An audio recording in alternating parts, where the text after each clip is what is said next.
The heat had settled over St. Petersburg like a curse. It pressed itself into the stone of the buildings, seeped into clothing, clung to skin, and refused to lift even at night. The city smelled of dust, sour beer, sweat, and something older, something rotten that no rain ever seemed to wash away. People moved through the streets with irritation etched into their faces, as though each passerby were an enemy simply for existing. From the corner of one such street emerged Rodion Romanovich Raskolnikov. He walked slowly, not from fatigue alone, but from a strange reluctance to move at all. Every step felt unnecessary.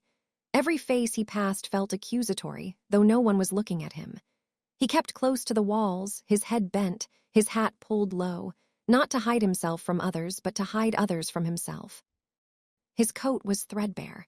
His boots were worn thin at the soles. He looked like countless other poor students wandering the city, and yet he felt utterly unlike them. There was something sharp, almost violent, in the way his eyes moved when he did look up, an intensity that frightened even him. He stopped before a tall building, hesitated, then turned away. Not today, he thought. I'm not ready. But the thought did not release him. It followed him like a shadow. Raskolnikov's room lay beneath the rooftops, reached by a narrow staircase that smelled of damp wood and neglect. It was barely large enough to stand in comfortably. The ceiling slanted downward, as if the room itself were ashamed to exist.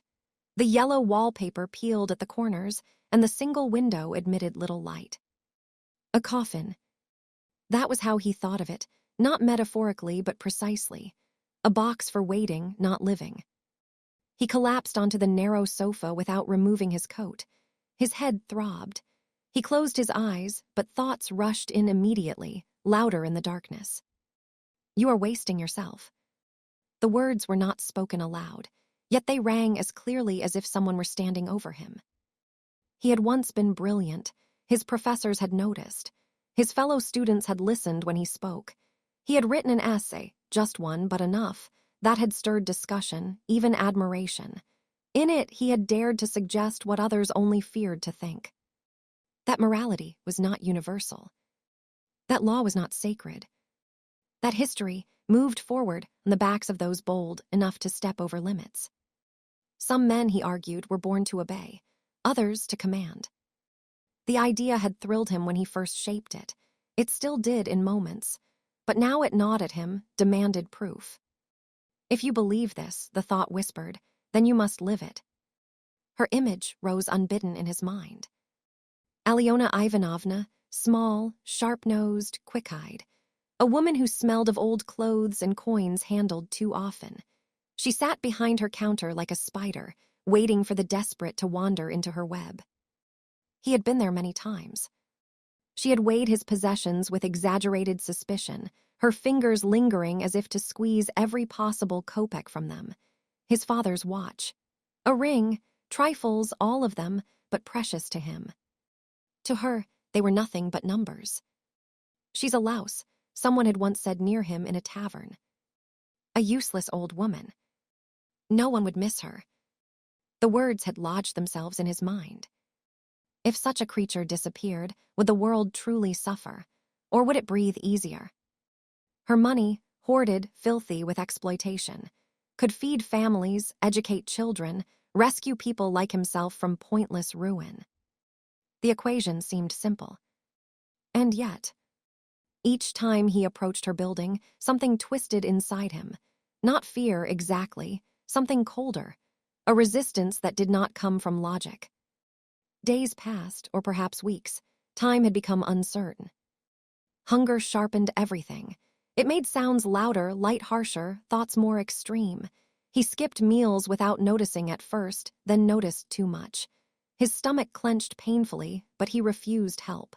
Charity offended him more deeply than hunger. Once, his landlady's servant knocked at his door. "You owe rent," she said flatly. "I know. When will you pay?" "When I can." She stared at him, unimpressed. He shut the door before she could say more. Shame burned hotter than the sun outside. Is this what you were born for? To rot in a box while fools prosper? He thought of his mother, writing letters filled with anxious love. He thought of his sister, Dunya, strong and beautiful, preparing to sacrifice herself, always sacrificing to secure their future. And he lay here thinking without acting. One evening, restless and trembling, he left his room without knowing exactly where he was going.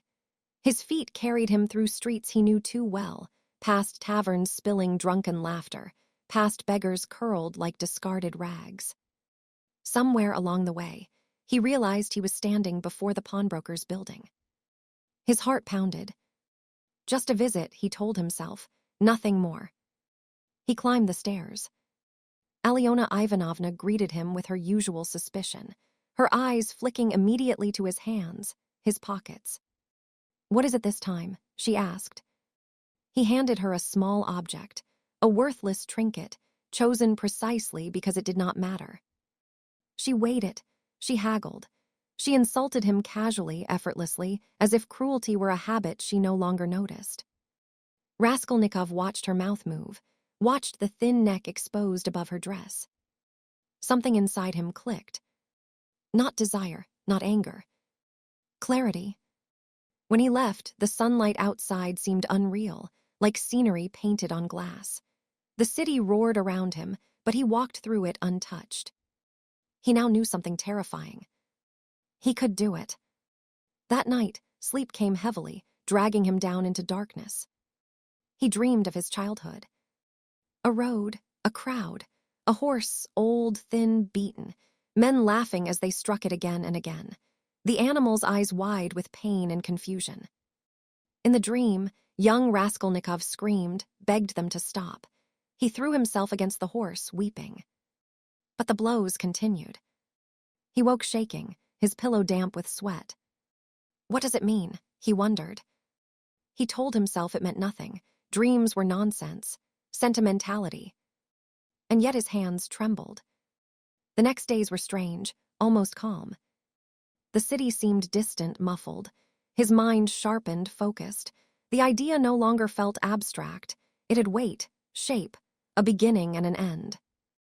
He rehearsed steps without meaning to, counted distances, noted times. Still, doubt returned in waves.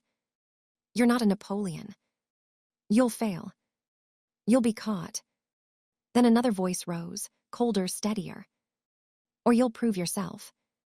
The thought intoxicated him. To step beyond fear. To know, once and for all, who he was. That knowledge, he believed, would justify everything. As he lay in his coffin-like room, staring at the ceiling, the city buzzing endlessly below, Raskolnikov reached a quiet, terrible conclusion. He could not go on as he was. Something must be done. And once that thought settled, the future narrowed to a single point, sharp, inevitable, and waiting.